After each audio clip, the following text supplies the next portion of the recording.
Hello everyone, so myself Anshul, welcome to my channel Miss Botanophilic, and in today's video I'll be telling you about the topic water cycle or the hydrological cycle। तो आज हम लोग water cycle या hydrological cycle के बारे में पढ़ेंगे। Cycle का मतलब क्या होता है? जब वाटर का एक्सचेंज होता है इन्वायरमेंट के बीच में, ठीक है। इन्वायरमेंट के अंदर एक्वेटिक कंडीशन भी है, टेरेस्ट्रियल कंडीशन भी है। तो इन दोनों के बीच में कैसे वाटर का सर्कुलेशन होता है, इस कंडीशन को हम बोलते हैं water cycle. 73% of the earth surface is covered by water. Total biosphere की जब हम लोग बात करते हैं, मतलब टोटल अर्थ सरफेस को हम लोग बायोस्फीयर यहाँ कंसिडर करते हैं, तो इस पर्टिकुलर बायोस्फीयर में ये जो 73% ऑफ द वाटर हमारा प्रेजेंट है, इसमें से 97.3% जो होता है वो ओशियन में प्रेजेंट है, राइट। 2.06% जो है वो आइस केप्स और ग्लेशियर्स के फॉर्म में है, 0.6% ग्राउंड वाटर के फॉर्म में है, और 0.01% जो है वो रिवर्स और लेक्स के फॉर्म में प्रेजेंट रहता है। तो ये तो पढ़ा हमने about composition of the water on the earth surface. Now how we will define the water cycle? It describes about the exchange of water through the earth, land, ocean and atmosphere. Earth, land, ocean, atmosphere के बीच में किस तरीके से water का circulation होता है, इस पर्टिकुलर प्रोसेस को डिस्क्राइब करने वाली साइकिल को बोला जाता है वाटर साइकिल या फिर हाइड्रोलॉजिकल साइकिल। सबसे पहला जो स्टेप हम लोग वाटर साइकिल में पढ़ते हैं वो होता है इवापो ट्रांसपोरेशन। तो हमने इवापोरेशन तो पढ़ा था, but evapotranspiration, here it is made up of two different words. One is evaporation and other is a transpiration. So both the words have different meanings. We mostly use the word evaporation in water cycle, but in actual two words are used: evapotranspiration, that is evaporation plus transpiration. So evaporation means loss of water from any surface other than a plant. Plant की surface से जब water का loss होता है हम उसको transpiration बोलते हैं। बट इवेपोरेशन वो प्रोसेस होती है जब प्लांट्स की सरफेस को छोड़ के किसी भी और सरफेस जो कि अर्थ सरफेस पे प्रेजेंट है उससे वाटर का लॉस होता है। अब वो वाटर सरफेस सी भी हो सकती है, वो लैंड सरफेस भी हो सकती है, वो कुछ भी हो सकती है, ठीक है, बट वो प्लांट की सरफेस बिल्कुल भी नहीं होगी। दूसरा वर्ड जो इवेपो ट्रांसपिरेशन में आता है वो होता है ट्रांसपिरेशन। ट्रांसपिरेशन मतलब होता है loss of water from the plant surface. Plant की सरफेस से किस तरीके से वाटर का लॉस होता है तो उसको हम बोलते हैं transpiration. 1% of the water is used for the plant growth and the 99% of the water from the plant transpiration passes to the atmosphere. तो लेट सपोज हम किसी भी चीज़ को कंसिडर करते हैं तो हम 100% कंसिडर करके चलते हैं। तो ट्रांसपिरेशन यानी कि वाटर जो ऊपर की तरफ जा रहा है, जो लीव्स से क्या होता है इवेपोरेट हो जा रहा है, तो ये ट्रांसपिरेशन के लिए जो वाटर आता है ना, ये 100% वाटर में से 1% तो प्लांट यूज़ कर लेता है अपनी ग्रोथ के लिए, लेकिन 99% ऑफ जो ट्रांसक्राइब वाटर होता है ना वो एटमॉस्फेयर में चली जाता है by the process of transpiration. After evapotranspiration, the second step we have the condensation. So now what is condensation?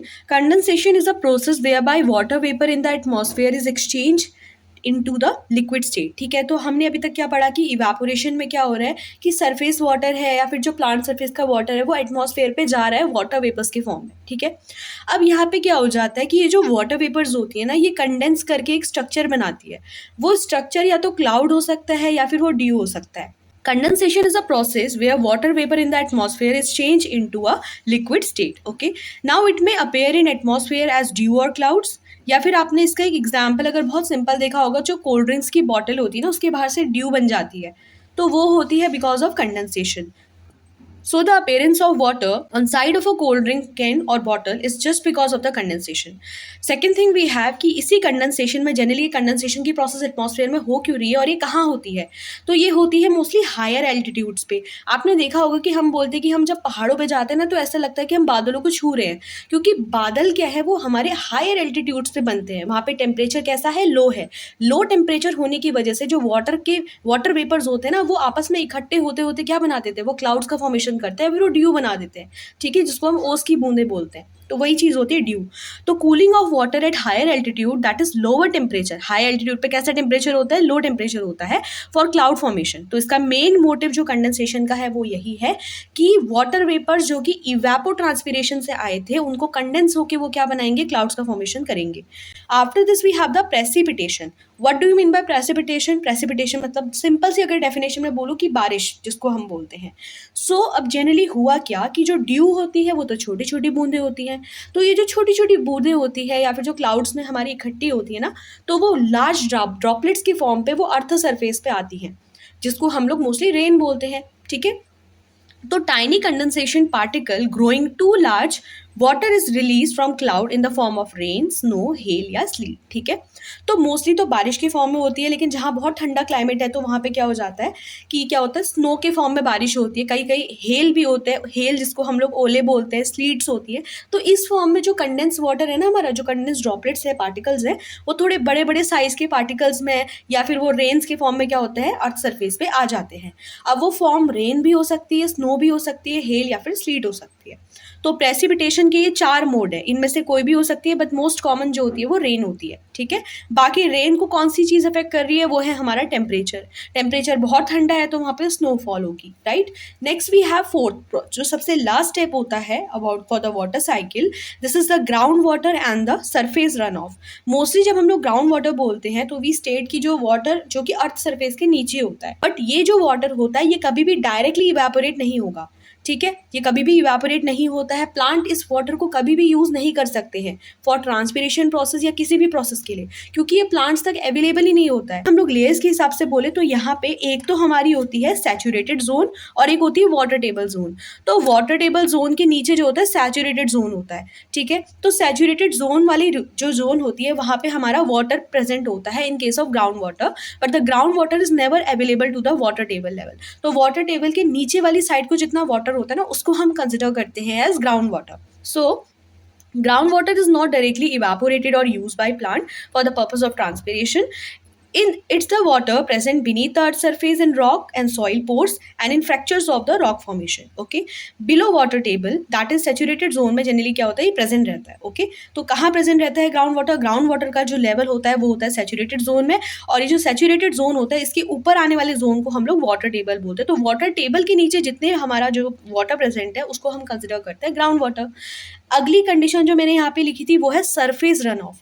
अब हम बोलते हैं ना, जैसे हम कुछ खाना खाते हैं तो हम खाना तब तक खाते हैं जब तक हमारा पेट नहीं भरता है, और पेट भरने के बाद अगर कोई हमको खिलाता है तो हम उल्टी कर सकते हैं, ठीक है। तो वही चीज़ है, तो जो ग्राउंड होता है उसकी जो सॉइल पार्टिकल्स है या कोई भी हमारा जो ग्राउंड के नीचे जितने भी कंपोनेंट है उसकी अपनी एक कैपेबिलिटी है कि वो कितना वाटर एब्जॉर्ब कर सकता है। अगर उसकी कैपेबिलिटी वो पूरी तरीके से सैचुरेट हो चुका है, उसकी कैपेबिलिटी खत्म हो चुकी है एब्जॉर्ब करने की, तो जो वाटर होता है ना वो फ्लो करने लग जाता है। तो सरफेस रन ऑफ कब होता है, run of occur due to excessive precipitation. जब बहुत ज़्यादा प्रेसिपिटेशन, बहुत ज़्यादा बारिश हो जाती है तो उस टाइम पे क्या होता है कि जितनी कैपेबिलिटी होती है उतना तो ग्राउंड एब्जॉर्ब कर लेगा, बट जितनी उसकी कैपेबिलिटी से अगर ज़्यादा बारिश हो जाती है तो वाटर क्या होता है, वो बह जाता है। तो वाटर बहता है तो इसकी वजह से एक कंडीशन और होती है जो कि आपने पढ़ी होगी, जो कि प्लांट्स के लिए बहुत गलत होती है, उसको हम बोलते हैं इरोजन, सॉइल इरोजन जो होता है, ठीक है। तो सॉइल इरोजन के साथ भी वाटर का लॉस होता है क्योंकि उस सॉइल में कहीं ना कहीं मॉइस्चर भी ट्रैप होता है। तो इस तरीके से भी हमारा ये पार्ट जो है हम वाटर साइकिल के अंदर इसको इंक्लूड कर सकते हैं। So run of occur due to excessive precipitation and when the ground is saturated and can't absorb any more water, ठीक है। तो आई होप कि ये पॉइंट क्लियर हुआ होगा आपको। जैसे कि अगर हम बोलते हैं तो अभी रन ऑफ जब होता है ना, तो वाटर तो क्या हो रहा है, वो एक्सेसिव वाटर बह जा रहा है, तो ये वाटर जब रन ऑफ हो जाता है तो ये जाके क्या बनाता है, ये बनाता है रिवर्स और लेक्स, ठीक है। अब इस पर्टिकुलर कंडीशन में साइकिल रिवर्स हो जाती है। कैसे रिवर्स होती है भाई, रिवर्स और लेक्स तो बन गए, मतलब हमारे पास क्या है, टेरेस्ट्रियल इकोसिस्टम से हमने जो वाटर है वो कहाँ पहुंचा, एक्वेटिक इकोसिस्टम में, रिवर्स और लेक्स बना।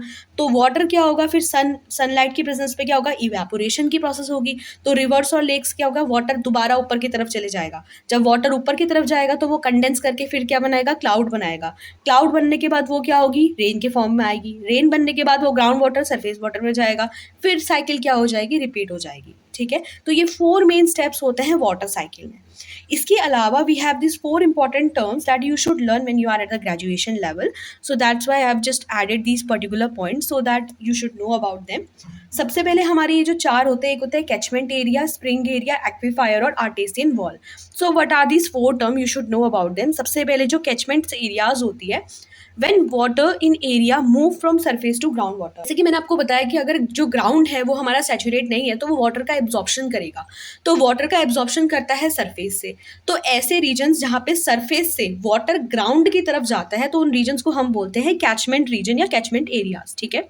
अगली चीज आती है स्प्रिंग एरियाज। स्प्रिंग एरियाज क्या होती है, areas where ground water moves to the surface and run off, ठीक है। बहुत ज्यादा पानी हो गया तो जो क्या होता है, ग्राउंड वाटर की अपनी कैपेबिलिटी खत्म हो चुकी है, भाई अब हम और नहीं लड़ सकते, बस हमारी कैपेबिलिटी यहीं पे खत्म है। तो वाटर क्या होता है कि वो क्या करता है, सरफेस से ऊपर की तरफ आता है, मतलब ग्राउंड से ऊपर की तरफ आके सरफेस में चला जाता है। सरफेस से क्या होता है, एक्सेसिव वाटर होने की वजह से रन ऑफ होने लगता है। तो उस पर्टिकुलर एरियाज को हम लोग स्प्रिंग्स बोलते हैं। Next condition what we have is aquifer. Aquifer क्या हो जाते हैं, rocky body through which ground water flows. ठीक है, ऐसी पथरीली जगह जहाँ से वाटर फ्लो होती रहती है, तो उस कंडीशन को हम लोग एक्वीफायर बोलते हैं। And last we have the artesian wells. तो आर्टेसियन वेल्स क्या होती है, आपने देख सुना होगा क्योंकि कुछ नेचुरल वेल्स होते हैं, मतलब ऐसे कुएं होते हैं जो कि नेचुरल होते हैं। सो वेल ड्रिल्ड यहाँ पे हम लोग होल्स के लिए बोलते हैं। Well drilled aquifer that have hydrostatic pressure to rise water to the surface. ठीक है, तो जनरली वेल्स क्या होते हैं, वो हमारे कुछ जो नेचुरल वेल्स होती है ना, वो स्टोन्स की बनी होती है। उन स्टोन्स के थ्रू क्या होता है, वाटर जाता रहता है उन सरफेसेस को, जहाँ से वाटर जाता है उसको तो हम एक्वीफायर बोलते हैं। कुछ एक्वीफायर ऐसे होते हैं जिसके पास होल्स प्रेजेंट रहते हैं। ये होल्स क्या होता है, इनका अपना एक हाइड्रोस्टैटिक प्रेशर होता है जो कि वाटर को सरफेस की तरफ लेके आता है। तो इस पर्टिकुलर वेल्स को हम आर्टेसियन वेल्स बोलते हैं। ऐसे वेल्स को हम यूज कर सकते हैं वाटर के एक्सट्रैक्शन के लिए। तो आई होप कि आपको ये 4 टर्म समझ में आए होंगे। एंड फाइनली अब हम लोग थोड़ा सा एक इसका समरी ले लेते हैं, then we'll be moving on to the diagram. ठीक है, तो समरी कैसे आई, सबसे पहले हमने पढ़ा इवेपोट्रांसपोरेशन, यानी कि इवेपोरेशन प्लस ट्रांसपिरेशन। तो वाटर जब क्या हो रहा है, वाटर वेपर्स के फॉर्म में निकल रहा है, तो वाटर वेपर्स के फॉर्म में जब वो निकल रहा है तो वो इवेपोरेशन या ट्रांसपिरेशन किसी भी प्रोसेस के थ्रू हो सकता है। इवेपोरेशन अर्थ की बाकी सरफेस से होता है एक्सेप्ट द प्लांट सरफेस, और प्लांट सरफेस से अगर वाटर ऊपर की तरफ जा रहा है तो उसको हम बोलते हैं ट्रांसपायरेशन। ठीक है, ये कंडीशन क्लियर हुई।